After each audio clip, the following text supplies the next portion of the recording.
사도신경으로 신앙 고백하시겠습니다. 전능하사 천지를 만드신 하나님 아버지를 내가 믿사오며 그 외아들 우리 주 예수 그리스도를 믿사오니 이는 성령으로 잉태하사 동정녀 마리아에게 나시고 본디오 빌라도에게 고난을 받사 십자가에 못 박혀 죽으시고 장사한 지 사흘 만에 죽은 자 가운데서 다시 살아나시며 하늘에 오르사 전능하신 하나님 우편 앉아 계시다가 저리로서 산자와 죽은 자를 심판하러 오시리라. 성령을 믿사오며 거룩한 공예와 성도가 서로 교통한 것과 죄를 사하여 주신 것과 몸이 다시 사는 것과 영원히 사는 것을 믿사옵나이다. 아멘.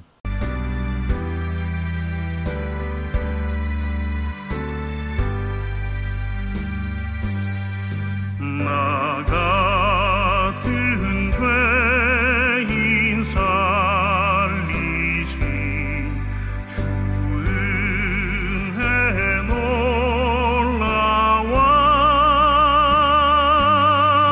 잃었던 생명자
고맙고 감사하신 하나님 아버지, 오늘은 특별히 성금요일로 구역 예배를 드립니다. 주님께서 고난당하신 십자가 신 고난의 날 하나님 앞에 나와서 예배 드립니다. 이 귀한 날 다른 것보다 예수님의 고난을 묵상하는 복된 날 되기를 간절히 원하옵나이다. 오늘은 특별히 이사야 53장에 나오는 예수님의 고난을 예언한 말씀을 통해 고난당하신 예수님의 대속사역에 대해서 함께 말씀을 나누고자 합니다. 대속제물이 되신 예수님께서 우리 같은 죄인 때문에 고난당하셨다고 생각해 너무나 죄송스럽고 송구스러운 마음 금할 길이 없습니다. 우리도 예수님의 사랑을 본받아 남들의 허물을 들추어내고 꼬집어내는 것이 아니라 덮어주는 사랑의 삶을 살아가게 하옵소서. 오늘 또 말씀을 나눌 때 십자가의 은혜가 흘러넘치는 복된 구영예배 시간 되기를 간절히 원하옵나이다. 십자가를 통해 참된 사랑이 무엇인지 보여주신 예수님의 이름으로 기도드립니다. 아멘. 오늘 우리에게 주시는 하나님의 말씀은 이사야 53장 4절에서 9절까지 말씀입니다. 구약성경 1033쪽에 있습니다. 그는 실로 우리의 질고를 지고 우리의 슬픔을 당하였거늘 우리는 생각하기를 그는 징벌을 받아서 하나님에게 맞으며 고난을 당한다 하였노라. 그가 찔림은 우리의 허물을 인함이요 그가 상함은 우리의 죄악을 인함이라. 그가 징계를 받음으로 우리가 평안을 누리고 그가 채찍에 맞음으로 우리가 나음을 입었도다. 우리는 다 양 같아서 그릇 행하여 각기 제 길로 갔거늘 여호와께서는 우리 무리의 죄악을 그에게 담당시키셨도다. 그가 곤욕을 당하여 괴로울 때도 그 입을 열지 아니하였으며 마치 도수장으로 끌려가는 어린 양과 털 깎는 자 앞에 잠잠한 양같이 그 입을 열지 아니하였도다. 그가 곤욕과 신문을 당하고 끌려갔으나 그 세대 중에 누가 생각하기를 그가 산자의 땅에서 끊어짐은 마땅히 형벌받을 내 백성의 허물을 인함이라 하였으리요. 그는 강포로 행치 아니하였고 그 입에 괴사가 없었으나 그 무덤이 악인과 함께 되었으며 그 묘실이 부자와 함께 되었도다. 아멘. 오늘 구역 공과는 13가 우리 모두의 죄악을 담당하신 예수님입니다. 방금 전에 읽은 이사야 53장은 예수님의 십자가와 고난 사건을 아주 잘 분명하게 보여주는 예언서입니다. 오늘 의로운 왕은 환영받지 못하셨습니다. 오늘 우리가 4절 한번 같이 읽겠습니다. 시작. 그는 실로 우리의 질고를 지고 우리의 슬픔을 당하였거늘 우리는 생각하기를 그는 징벌을 받아서 하나님께 맞으며 고난을 당한다 하였노라.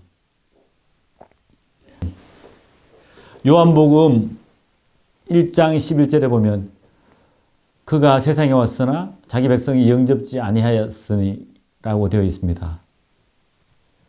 하나님께서 세상을 창조하셨습니다. 천지와 만물을 하나님이 창조하셨습니다.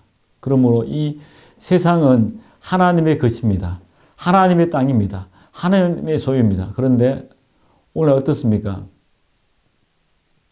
미국은 누구의 것이고 러시아는 누구의 것이고 중국은 누구의 것이고 북한은 누구의 것입니다.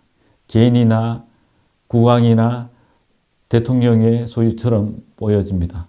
그러나 하나님은 말씀하십니다. 온 세상은 하나님의 것입니다. 온 땅은 하나님의 것입니다. 그런데 2000년 전에 예수님께서 이 땅에 오셨습니다. 오셨는데 자기 백성이 주인을 알아보지 못했습니다. 주인을 외면했습니다. 주인을 십자가에 매달았습니다.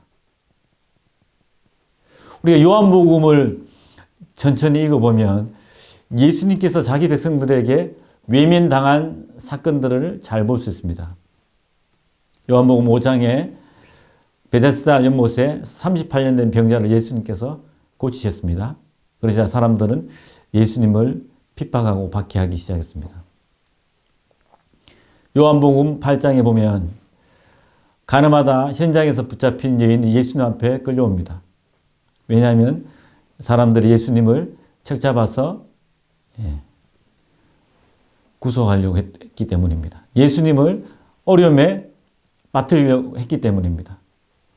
우리가 요한복음 11장에 보면 예수님께서 나사로를 살리셨습니다. 그러자 사람들은 이제 예수님을 죽이려고 음모를 꾸미기 시작했던 것입니다.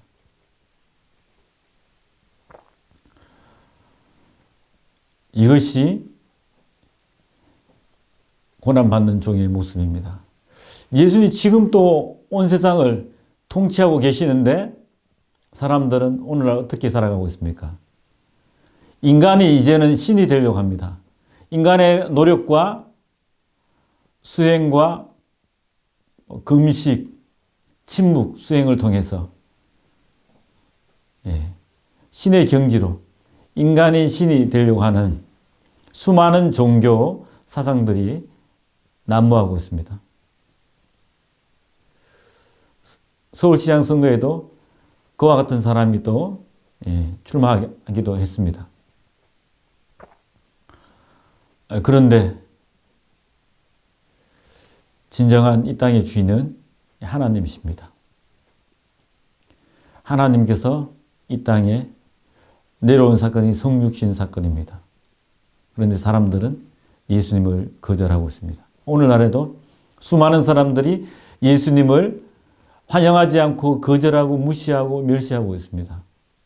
우린 어떻습니까? 우리도 가끔은 하나님께서 우리 삶을 통치하고 싶어 하는 마음이 없을 때도 있습니다. 잠시 내가 이런 일을 할 때는 하나님께서 가만히 계셨으면 좋겠습니다. 그런데 하나님께서 예수님을 십자가에 내어놓으셨습니다. 두 번째로 의로운 종은 우리를 위해서 우리 때문에 고통을 당하셨습니다. 5절 6절을 다 같이 읽겠습니다. 시작. 그가 찔림은 우리의 허물을 인함이요 그가 상함은 우리의 죄악을 인함이라. 그가 징계를 받음으로 우리가 평안을 누리고 그가 채찍에 맞음으로 우리가 나음을 입었도다. 우린 다 양 같아서 그릇 행하여 각기 제 길로 갔거늘 여호와께서는 우리 무리의 죄악을 그에게 담당시키셨도다. 아멘. 예수님께서 우리 때문에 고통당하시고 십자가에 달려 돌아가셨습니다. 오늘은 성금요일입니다. 예수님의 이 십자가가 우리에게 어떤 유익이 있습니까? 첫 번째는 우리에게 영생을 주셨습니다. 우리에게 영원한 생명, 영원한 천국을 허락해 주신 것입니다. 이 놀라운 구원 때문에 이 구원에 우리의 힘과 노력은 아무런 의미가 없습니다. 오로지 예수님의 그 은혜만이 우리에게 영생을 주실 수 있습니다. 2002년 7월 여름에 필리핀에서 해난 사고가 발생하게 되었습니다. 배가 자초되어서 많은 사람들이 어려움을 겪었습니다. 큰 배는 아닌데 24명 중에 19명이 구조되었습니다. 그 배가 자초될 때 CC 출신의 오원택 선교사님께서 많은 사람들을 구하기 위해서 동부서주하셨습니다. 그리고 병원에 가서도 맨발로 다니면서 많은 사람들을 격려하고 위로하면서 많은 노력을 기울였습니다. 그런데 정작 자신의 부인과 딸아이는 그 와중에 선박사고에서 목숨을 잃게 됩니다. 어떻게 보면 참 어리석은 사람 같은데 다른 많은 사람들 살리기 위해서 그렇게 한 것입니다. 예수님께서도 이 땅에 오셨습니다. 왜냐하면 많은 인류의 목숨을 구원하기 위해 오신 것입니다. 그리고 예수님 자신은 십자가에 달려 돌아가신 것입니다. 왜냐하면 우리 모든 인류에게 영생이라는 아주 귀한 선물을 주시기 위해서였습니다. 영생은 돈으로 살 수 없는 것입니다. 권력으로도 살 수 없는 것입니다. 인간의 생명으로도 살 수 없는 것입니다. 오로지 예수님의 피값으로 사신 것입니다. 이뿐만 아니라 이 십자가는 아주 우리에게 하늘의 평화를 주신 것입니다. 그가 징계를 받음으로 우리가 평화를 누리고 라고 했습니다. 오늘 많은 사람들의 마음속에는 평화가 없습니다. 과거보다 지금 많은 사람들이 집안에서 이제 애완동물을 키웁니다. 강아지도 키우고 고양이도 키웁니다. 어떤 자료에는 4분의 1이 애완동물을 키운다고 이야기하고 있습니다. 왜냐하면 오늘날 가장 많이 살아가는 사람들이 혼자서 살아갑니다. 가구가 1인 가구가 가장 많은 567만 가구가 있습니다. 혼자 지내니까 외로우니까 동물들을 키웁니다. 그들을 통해 마음의 평화를 얻으려고 하는 것도 있는 것 같습니다. 이 동물들이 주는 기쁨도 있지만 우리에게 진정한 평화를 주실 분은 오직 예수님밖에 없습니다. 예수님의 십자가는 우리에게 놀라운 평화를 줍니다. 우리가 예수님의 십자가를 바라볼 때 하나님의 은혜가 우리에게 임하게 되고 하늘의 놀라운 그 위로와 평강이 우리의 마음속에 우리 영혼 속에 가득 채워지게 됩니다. 우리의 평화는 다른 데 있지 않습니다. 무엇을 소유하는 데 있지 않습니다.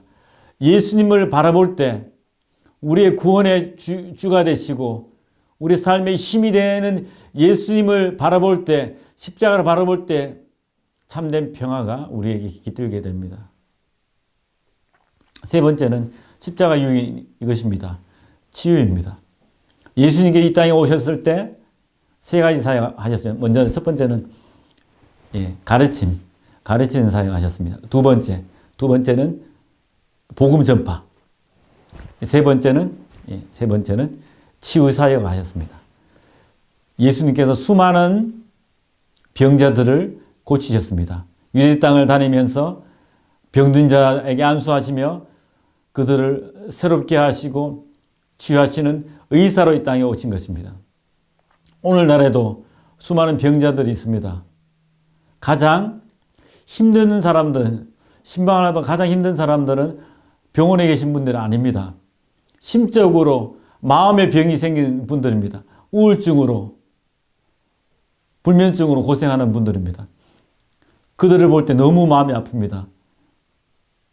잠 못 이루는 성도들을 볼 때 너무 가슴이 아픕니다. 그런데 우리가 예수님을 바라볼 때 예수님의 그 놀라운 능력이 우리에게 임할 때 우울증에서 자유케 될 줄 믿습니다. 이 불면증에서 자유케 될 줄 믿습니다. 받아들이셔야 합니다. 예수님의 십자가는 예수님이 채찍에 맞으심으로 우리가 나음을 입었다고 했습니다. 그것은 육체뿐만 아니라 우리의 정신적인 정서적 부분까지도 치유할 수 있는 능력의 이름입니다. 예수님의 이름은 예수님의 십자가는 우리의 이 마음의 불편함을 치유하고도 남을 능력의 이름입니다. 능력입니다. 십자가는 능력입니다. 오늘은 성금요일입니다. 우리가 이 땅에 우리의 죄를 담당하기 위해서 고통하신 예수님의 십자가를 생각하는 복된 날입니다. 우리 예수님을 모셔드려야 합니다. 예수님은 우리에게 영생을 주시기 위해 십자가에 달리셨습니다. 예수님은 우리에게 평화를 주시기 위해 십자가에 달리셨습니다. 예수님은 우리에게 치유를 해주시기 위해서 십자가에 달린 것입니다. 이 놀라운 사랑을 우리는 묵상하고 경험하고 체험하는 복된 고난의 날이 되었으면 좋겠습니다. 기도하시겠습니다. 하나님 아버지, 십자가로 우리에게 영생을 주신 하나님의 놀라운 사랑에 감사드립니다. 이 놀라운 사랑에 감격하여 오늘을 살게 하여 주옵소서. 우리에게 영생을 주시고 우리에게 평화를 주시고 우리에게 치유를 허락하신 주님, 성도들이 하나님 어떠한 정서적인 어려움으로 고통당하지 않도록 예수님의 능력, 나사렛 예수의 이름으로 모든 질병에서 자유케 되게 하여 주시고 놀라운 하늘의 평안으로 가득 살아갈 수 있도록 인도하여 주시옵소서. 다 같이 주님께서 가르쳐 주신 기도로 구역 예배를 마치도록 하겠습니다. 하늘에 계신 우리 아버지여, 이름이 거룩히 여김을 받으시오며 나라에 임하옵시며 뜻이 하늘에서 이룬 것 같이 땅에서도 이루어지이다. 오늘날 우리에게 일용할 양식을 주옵시고 우리가 우리에게 죄 지은 자를 사하여 준 것 같이 우리 죄를 사하여 주옵시고 우리를 시험에 들게 하지 마옵시고 다만 악에서 구하옵소서. 대개의 나라와 권세와 영광이 아버지께 영원히 싸움나이다. 아멘.